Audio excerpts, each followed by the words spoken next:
Husanovni bu futbolchi bilan solishtirmang. Assalomu alaykum. Kanalimizga xush kelibsiz. Yaqin daqiqalar ichida siz bilan Xtra Sport kanali.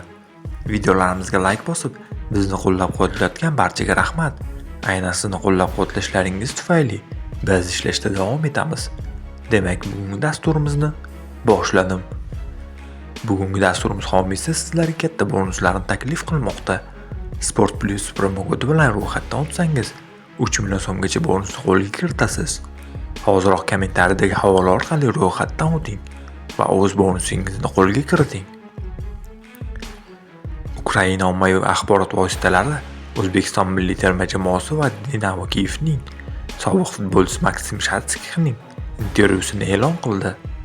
Unda mashhur yulduz ayni paytda PSJda o'ynayotgan ukrainalik legioner Ilya Zabarni va Manchester City futbolchisi Abduqodir Husanovni solishtirish haqida o'z fikrlarini bildirdi.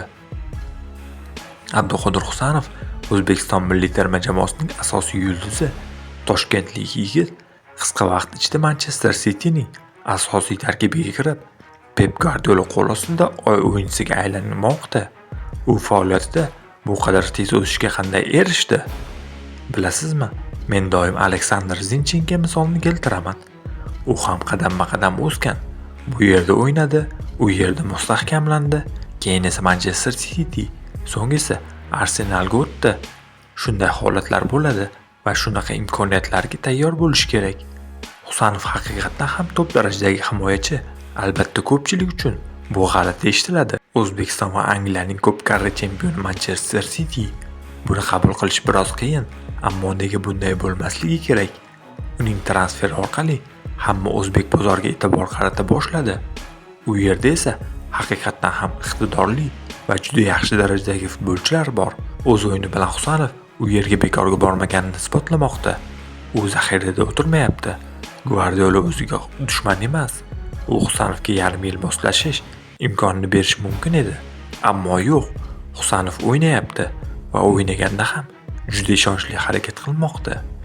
Men uni 16 yoshda ko'rganman. U vaqtda ozg'in, ko'zga tashlanmaydigan bola edi. Ammo so'nggi 1,5 yil, 2 yil ichida u o'ziga juda katta o'sish qildi. Ham jismonan, ham fikrlash haqiqatdan. Abduqodir Lansda juda yaxshi o'ynadi va bu transferni to'liq munosib ravishda qo'lga kiritdi. Kim qattiq mehnat qilsa va maqsad qo'ysa, albatta unga erishadi. Qadrli do'stlar, siz Maksim Shatskix fikrlariga qanday qaraysiz? Albatta fikrlaringizni izohlarda yozib qoldiring. Videoga esa like bosib ketishni unutmang. Kelasi dasturlarda ko'rishguncha xayr, salomat bo'ling.